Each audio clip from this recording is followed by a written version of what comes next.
Men or women, you may well ask, perversion or the natural role? This programme is in praise of womanhood and femininity and will bring to your attention something that is happening in our society today which is more menacing and damaging to that society and to the happiness and natural fulfilment of men and women than either communism or fascism. But while we would soon notice any sudden change to either of these ideologies, we have been and are being slowly indoctrinated with the help of legislation and relentless propaganda to the acceptance of this other thing. I refer to the doctrine of those people who want to destroy the natural sex roles, who want to destroy the family, which is the basis of society, and therefore to destroy the happiness and fulfilment which these things provide. These people, both men and women, who often go under this misleading title of women's liberation, but who in fact want to liberate women from being women and to enslave them into masculine roles, are totally obsessed with the fallacy of sexual equality and uniformity. They want to change human society into a unisex organization where men and women are interchangeable. They hope to achieve this by legislation and by propaganda in education and in the mass media. Propaganda which, as with political propaganda in the Soviet Union, now goes almost unnoticed. One American women's libber proudly proclaimed recently that in the United States women now work in the coal mines and many men are now in feminine roles. But it is time that we in Britain stop this perversion, and in this programme we hope to help to do this and to defend the value and legitimacy of femininity and the feminine woman, which are the main targets of the equality obsessed. I must stress the fact that our views are in no way party political. Furthermore, we are not against equal pay for equal work. Laws are made and much propaganda is given to support the so-called women's lib movement, and every effort is made to push girls and women into masculine-type jobs and roles. But seldom is any praise, encouragement or support given to femininity or to the feminine role of wife and mother, both of which the majority of girls and women experience and want, but by the very nature of their femininity, they are a silent majority. Indeed, femininity and the feminine roles are generally ignored or denigrated, although they are as important as the male roles. Men and women are equally important but different, and these differences are the source of most human love and happiness, the most important things in life. But first, what are the sex differences which the equality-obsessed want to ignore? A doctor explains. Men and women are different in size, bone structure and appearance. A man is much more muscular and much stronger than a woman. He can carry about 3 times as much. The voice, skin and metabolism are different too. Women are less aggressive than men, and men usually have a stronger sex drive. Women are more ruled by their emotions than men. There are very considerable psychological and emotional differences between men and women.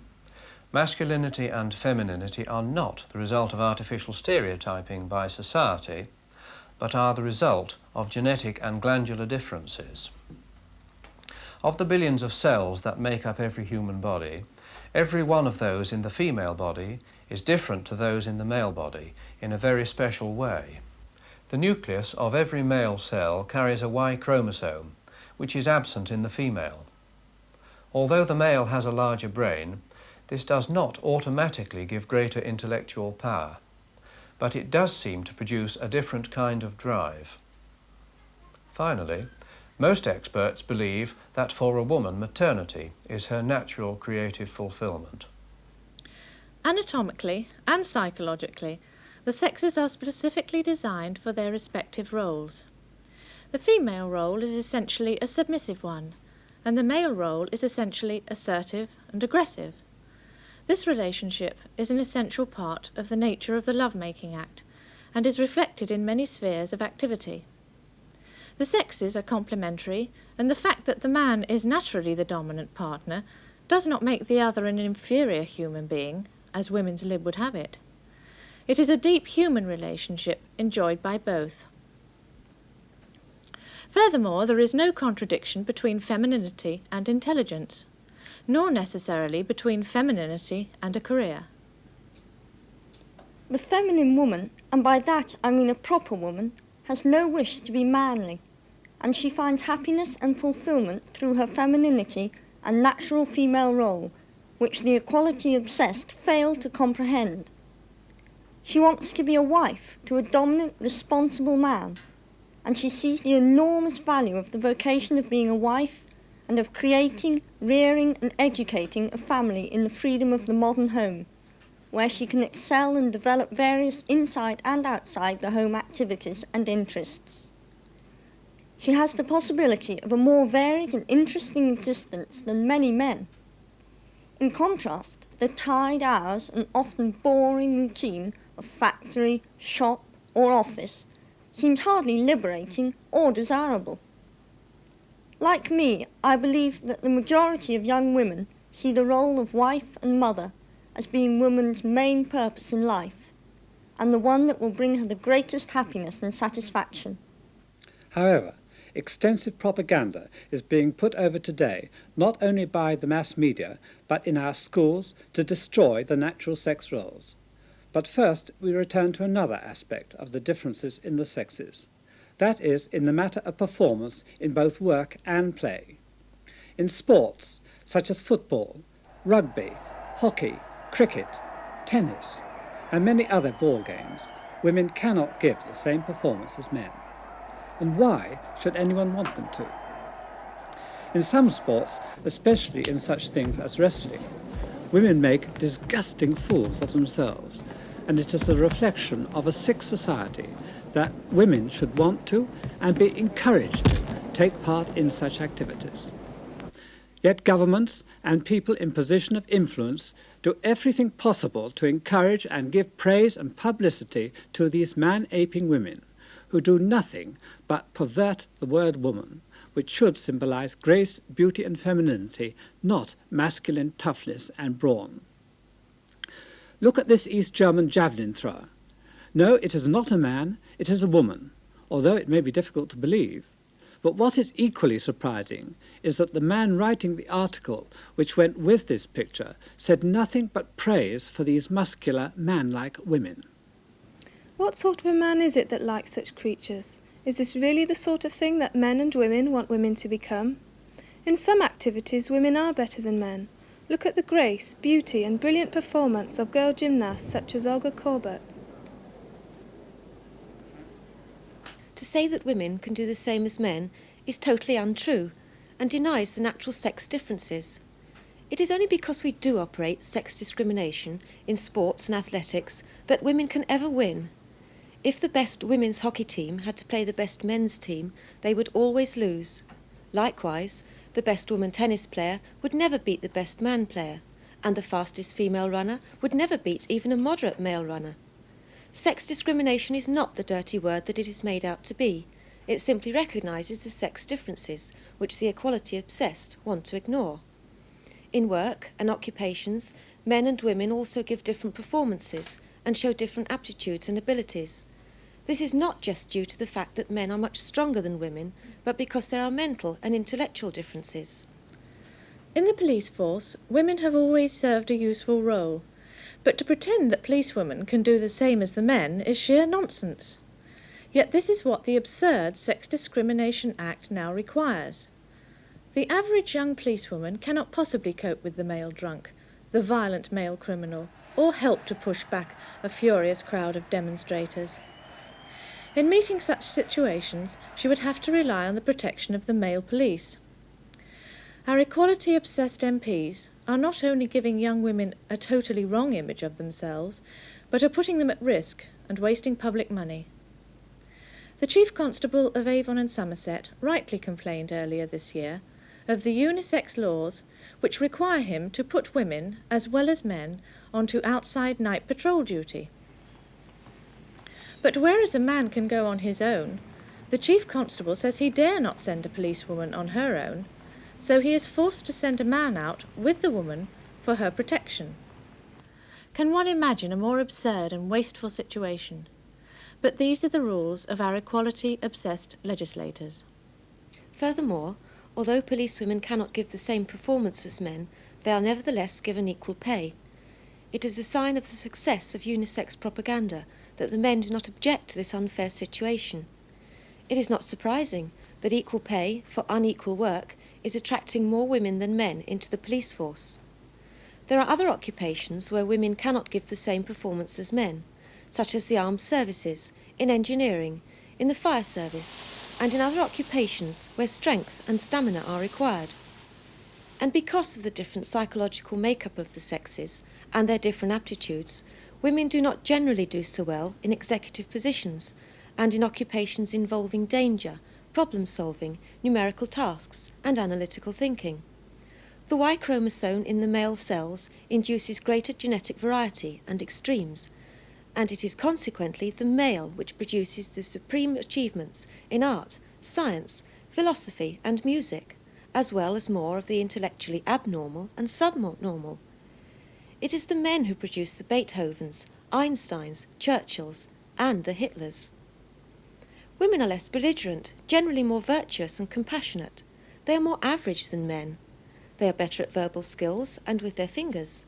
They really are better at needlework, typing and languages. They are better at rote memory and, above all, with all forms of nurturing. The latter accounts for their outstanding ability to deal with young children and the way in which they excel in nursing. Indeed, in the nursing profession, women give a performance of devotion, sympathy, tenderness, as well as the feminine touch, which is beyond praise and which no man could give. A woman, if she has wanted to, has always been able to make a career for herself outside the home, but for the vast majority of women, her vocation of wife and mother is her most important function in life, and the one in which she naturally excels. Men and women are physically, psychologically, and emotionally very different, and consequently give different performances and have different aptitudes and attitudes. This is proved by ordinary daily experience and by doctors, psychiatrists, researchers, and writers far too numerous to mention. However, in spite of these indisputable facts, the women's libbers want to coerce us into believing that there are no significant differences between the sexes.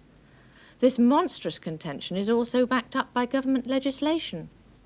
The Sex Discrimination Act and the so-called Equal Opportunities Commission have created situations that would be nothing but laughable if their purpose was not so sinister. It sounds funny to read an advertisement for a cow person when the correct English word is cowman, until one considers what is really behind it all. It denies the existence of the sexes, the greatest division in the animal kingdom. It denies choice and freedom. Above all, such adverts form just a very small part of a vast scheme to change society into a unisex organisation, and is at present geared to enticing girls and women into every conceivable type of work, except, of course, work of a feminine nature, where they would prefer to entice men. Here are some of these advertisements. The proper English word herdsman, perverted to herdsperson. Advertisements for bar persons, warehouse person, motor stores person, patrol fire person, and contract salesperson. No longer are we allowed to have chambermaids in our hotels, only chamber persons. I wonder what a pig man-woman looks like, or a fully experienced parts person. In America, things have gone even further. Manhole covers have now become personhole covers. Although foreign firms can advertise for the sex required, the Britisher is denied this basic freedom. A disco in Gloucester is no longer allowed to say that on Fridays and Saturdays girls are admitted free. Instead, they now have to say anyone wearing a skirt admitted free. This is great news for all male perverts, who, if they turn up in skirts, can get in free. But of course, a real live girl in jeans will have to pay. Needless to say, government departments fall wholeheartedly in line with the unisex policy. Even passport application forms now ask if you are Mr., Mrs., Miss, or MS. Why not also add an M for those who don't know or don't want others to know what sex they are.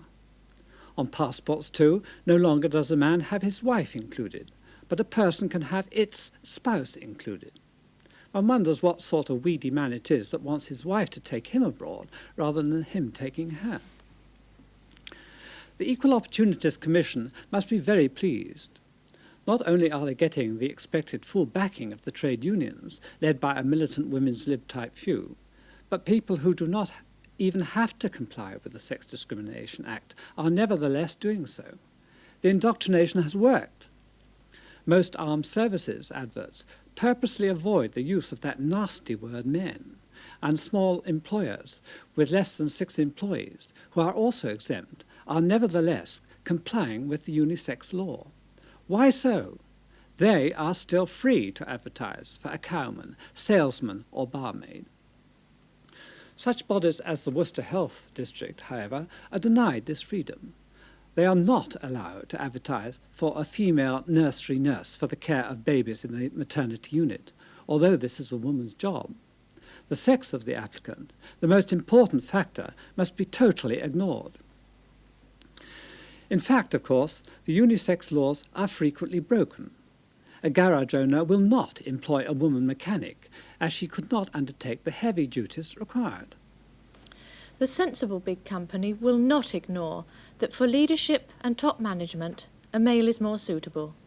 In professional, clerical and other work, a woman seldom gives quite the same value to her employer. She is likely to be affected by her monthly periods, and she is likely to leave, sometimes after expensive training, to become a wife and mother. This is understandable and praiseworthy, but to ignore these facts is economic madness. With modern technology, which makes higher wages possible, there never was a time when it should be less necessary for a married woman to go outside the home to work. However, the women's libbers are obsessed with the word work and are determined to push married women into the so-called workforce. This is partly achieved by reducing work hours, and therefore the man's pay potential, and by letting married women rather than unemployed men fill some vacant jobs. But, of course, taxation and propaganda are the 2 strongest methods of forcing married women into outside work, and thereby helping to achieve the women's lib aim of destroying the natural sex roles. Already in Parliament there are demands for an end to the married man's tax relief allowance. Women's lib propaganda is now so extensive and subtle that it is difficult to know where to begin. But of course it is to be found mostly in television and in the press. We are getting so used to it that much goes unnoticed. Whatever newspaper or magazine one picks up today, one will almost certainly find an article about some women's lib grievance, viewpoint or demand. Reports and pictures of girls or women taking on masculine jobs, roles or sports are always given prominence of place and praise. Furthermore, for every article promoting femininity and the feminine role, you will find 10 promoting the women's lib line. Some trade union papers, such as Nalgo's Public Service, are perhaps the worst of all. They are full of women's lib propaganda, news and venom, although this doesn't reflect the views of most of its members. So much was the Nalgo women's libbers' hatred for femininity and beauty that they permanently stopped the publication of the Prettiest Recruit of the Month feature in their magazine. That the girls liked going in for the competition was of no account. In women's lib jargon, the girls were being sex objects. That it is natural for the sexes to please each other, and that feminine beauty is a quality admired by both men and women throughout the ages, is of no consequence. Ugliness and perversion may be published, it would seem, but not beauty. The beautiful female is to be discredited. Having 2 teenage daughters, I find especially objectionable, as they also do, the women's lib-type indoctrination that even appears in the teenage magazines. Liberate those teenage girls from being boy fodder was a typical recent title to one article, the contents of which can be guessed. In television, the women's lib line comes over strongly. In educational talks to children and parents, the child's sex is usually ignored, and never is it mentioned that a girl's natural vocation is that of wife and mother. There are women's programmes where everything but feminine role matters are discussed, and others to encourage women to work outside the home. The last of the recent series, A Woman's Place, was a typical high-powered women's lib propaganda programme. It denigrated femininity and the feminine role. It objected to feminine beauty, and even to this advertisement, because it shows an attractive, happy girl pleasing a man. Most TV plays and films show women, if not in violent roles, then in masculine or domineering bossy roles, or pushing for some women's lib aim. Seldom does a modern play or film show women in feminine roles, and seldom is there a programme promoting femininity and the role of wife and mother in the home. In education, the equality obsession is put over in every possible way. The National Union of Teachers want all school textbooks altered so as to remove all references to the different and natural sex roles, and of course the Equal Opportunities Commission supports them. Pictures in young children's books showing father digging the garden and mother doing the vacuum cleaning have been removed. Children are being indoctrinated into unisex perversion. It is no different in character and probably more fundamentally harmful than the political indoctrination in schools in the Soviet Union. We have yet to start burning the books as the Nazis did. It is wrong that boys should be forced to have cooking and domestic science instruction like girls, and that girls should be forced to do carpentry and engineering like boys.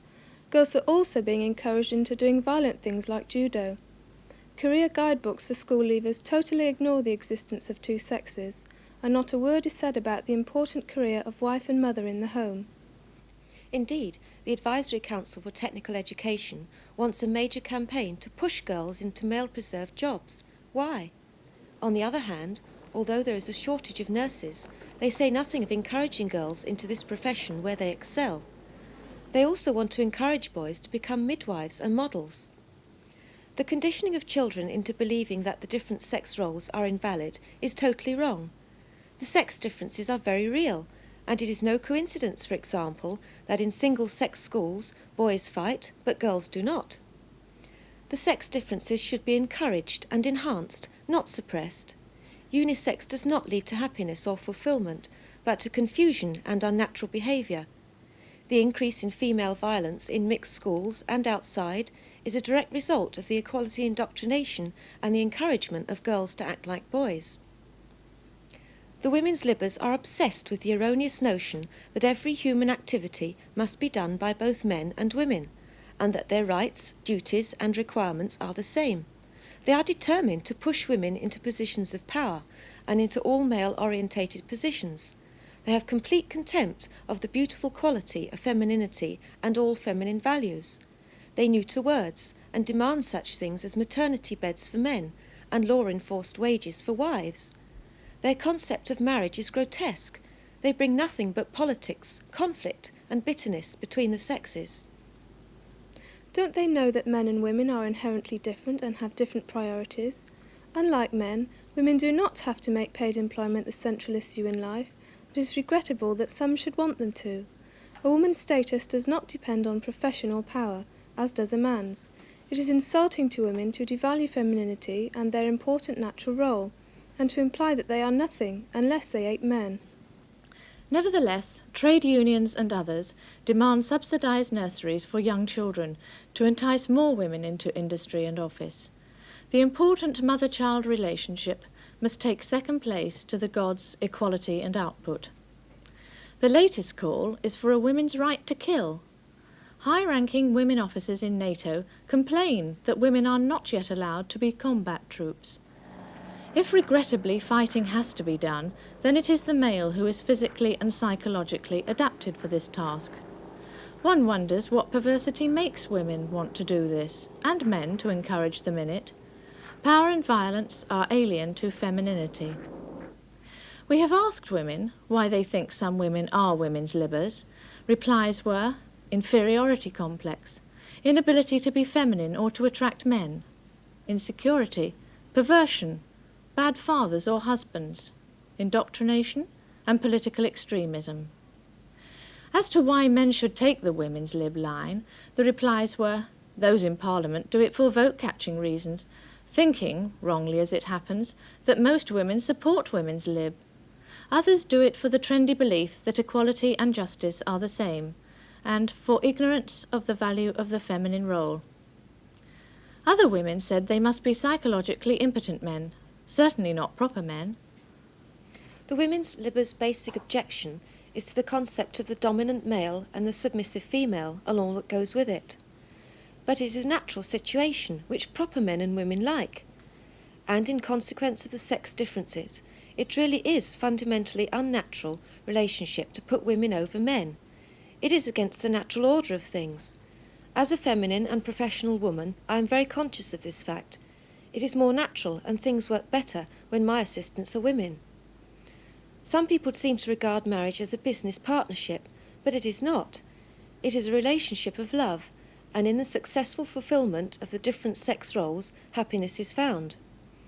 As the wife of the Bishop of Bradford says, the word equality is totally meaningless in the concept of love, which totally transcends it.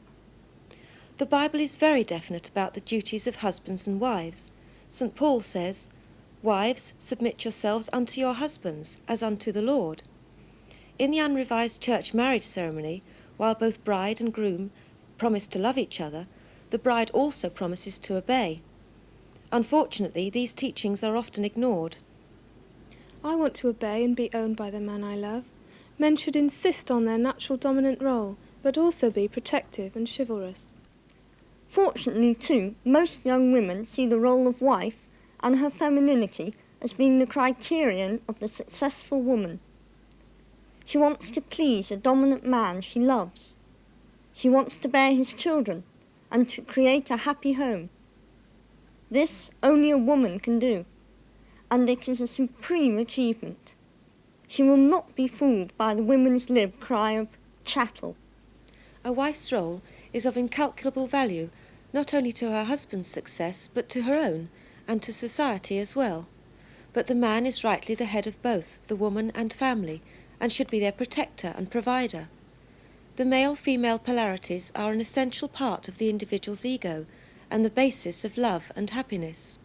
Furthermore, love and romance are what makes human beings human. Male and female still experience the romantic situation. In Les Bicyclettes de Belsailles, we see the happiness and beauty of pure romance. The beautiful human quality of femininity has a gentleness, purity, softness and sympathy which masculinity lacks. Masculine dominance and feminine submissiveness are natural and the key to happiness. Animals only copulate, but in humans it is the intensification and development of the psychological and intellectual differences between men and women which has created the sophisticated emotions of beauty, love and romance and put man so far above all other life on earth. The intensified sex differences have been and are the driving force and inspiration of every human endeavour and achievement. However, although the differences are vital to humanity, our legislators and many people in positions of influence want to destroy them. They positively encourage effeminate men and masculine women in their obsession for equality and unisex. They insult women's natural role. To them, a housewife is a nobody. The silent majority view is seldom stated, so we ask you to resist the women's libbers, to see that your children are not indoctrinated and perverted by them, and to support femininity and the feminine woman. If you would like to know more about our campaign for the feminine woman, please write to me.